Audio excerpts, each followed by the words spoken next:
Welcome to Front Page. In late January 2026, Amazon announced it will eliminate 16,000 corporate jobs worldwide, marking its second major layoffs in just a few months. This follows a prior reduction of around 14,000 roles in October 2025, bringing the total close to about 30,000 corporate jobs which have been cut in a span of very few months. Nearly 10% of Amazon's corporate workforce. This decision forms part of a major restructuring aimed at reducing bureaucracy and increasing efficiency, particularly through artificial intelligence and automation. Amazon employs about 1.5 million people globally, and this scale of layoffs, especially in engineering and corporate functions, highlights the broader shift actually in global tech towards AI-led productivity and business models. This trend, though, isn't isolated.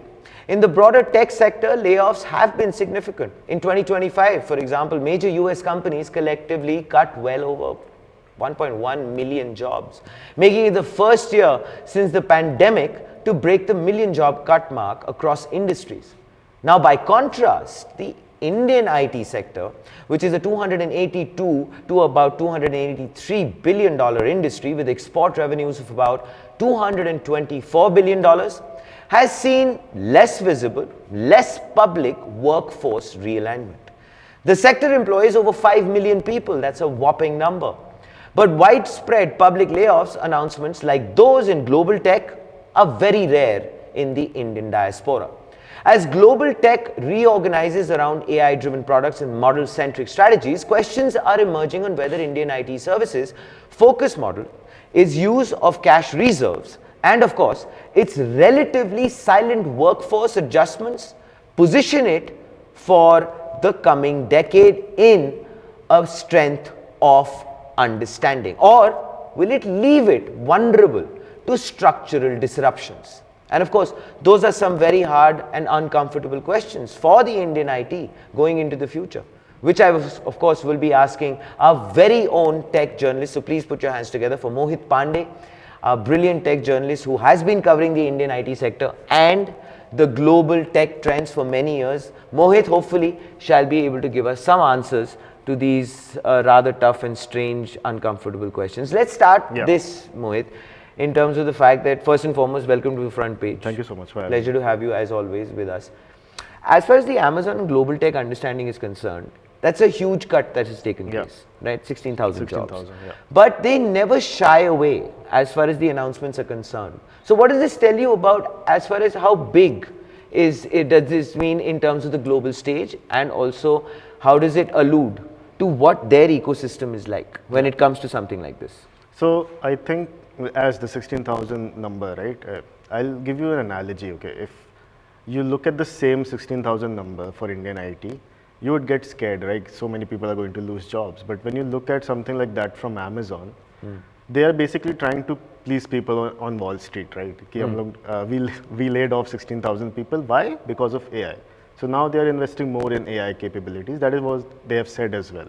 So I think that boosts up their shares because now we are a product company. Amazon, I think last year, Microsoft also said that we're going to focus more on AI, and that is why they let go of, I think, 9,000 people or something. So for them, going up in the market is all about boosting their product. And for Indian IT, it's more about boosting their services, which is a very different shift. But I think Amazon is like an early signal for Indian IT as well, because they are also now incorporating a lot of AI projects. And so, let's see what happens. So I guess what you're trying to say is that we tend to do it here in the Indian IT, our sector, but we don't do it openly.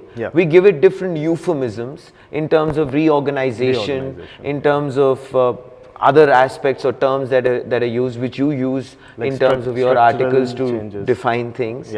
Why is that though? Why is it that we can't take a stance and our stock prices, whenever we announce something like that here at Indian IT, always plummet? Because I think 2-3 months back when TCS announced that they're going to let go of 12,000 people, I think that was a very unique thing that any Indian IT firm has done, because I think we discussed this last time as well, at total net employees. Only 17. Only 17 employees across five. Across 5 firms. And the biggest number that reduced that net headcount was TCS. Yes. So, but they would never call it that we are focusing on AI. They are calling it we are going to remove some mid-senior people. Right. We are letting go of bureaucracy. We are reducing that. So that is something that doesn't trigger the Indian people as much, because as soon as you hear a headline that 12,000 people laid off because of AI, the Indian people will just Start shaking in their boots. yeah, they'll just get rid of all the investments they have in all these IT firms, Yeah. and their shares will drop. So and the opposite happens in the West. So I think So that it's like an open secret, Mohit. Yeah. Let's be honest. It's not something that not too many people are aware of. But which brings me to this fact: since the Indian IT is aware of it, since the fact that models and the product line that the global tech seems to obviously bring to the center table Yeah. gives confidence to everyone, and why not? Yeah. And rightly so. Why shouldn't the Indian IT sector start to look at that as a path ahead? Because if you look at the last 3 decades of Indian IT, they have always been about headcount. If we say that TCS is the largest Indian IT firm, but that is just because of the headcount. Because the services that we provide to all the customers that they have, the Indian IT firms provide, it's based on headcount. We are going to allocate 2,000 people to this task. We are going to allocate 2,000 people, 3,000 people to this task. So for IT services, it's more of a headcount thing. And for Western companies, it's not about the headcount thing. It's about building a product and then shipping it to customers. Like Yeah. Google is building Gemini, Microsoft is building their own Copilot. So, and for Indian IT, can you even think of one product that we're using? Anything from TCS? You know, Zoho comes to mind. Okay, that is not Indian IT exactly. Yes. Yeah. But I hope Yeah. you understand where Yeah, I'm coming yeah, from. yeah. I mean, the humble submission that I'm trying to make. Yeah. That there's so many jobs, there's so many families, there's so many lives which are there, which Yeah. are involved in such a high stakes situation. So, but why not think Yeah. about saying, all right, every year we go through this cycle, we call it a different term every year. Yeah. How about we actually start to shift our focus? I think we can. I think if we were discussing this, I think 1 or 2 months back, that Indian IT has around 20 to 21 billion dollars of cash reserve, which Wow, is not that's- deployed That's anywhere. not pocket change. Yeah. So they can easily invest in building some AI product maybe, or maybe not lay off people, for example. But why, Mohit? Why is it that you feel Yeah. that is not being done? We've talked about 3 decades of services. I mean, you of course have been covering it not for 3 decades, No. but for a while, Yeah. and you're deeply ensconced. Is it fear? Is it that it's difficult to break the legacy mindset?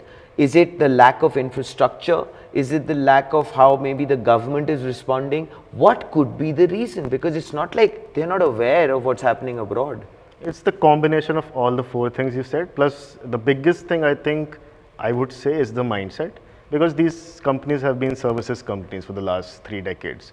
And to shift to a product company, that's a very big change.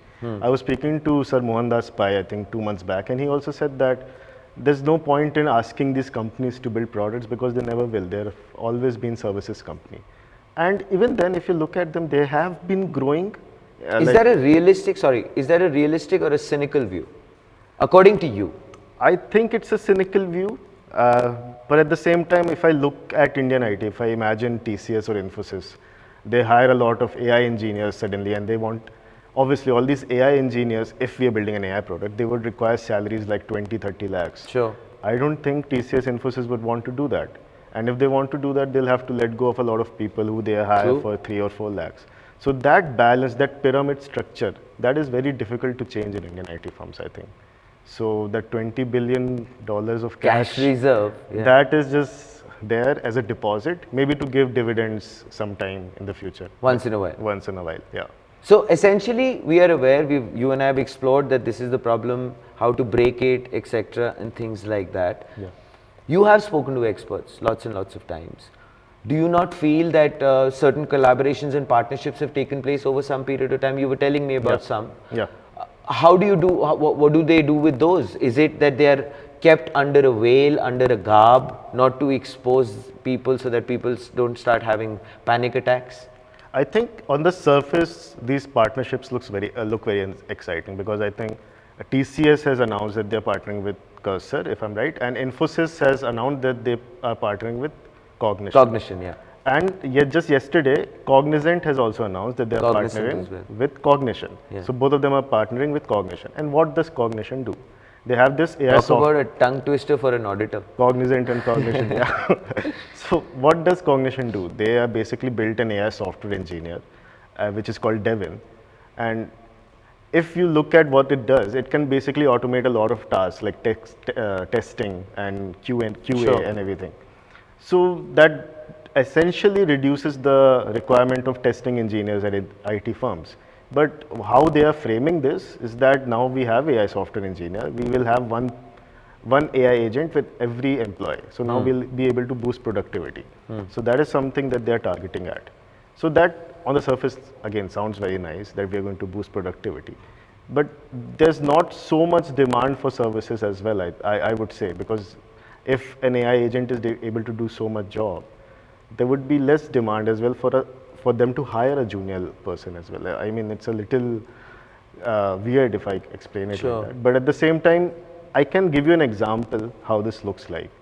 I gave this example, I think last time as well, that McKinsey CEO said Yeah. I remember. that they have total 60,000 Yeah. employees and 25,000 of them are AI agents.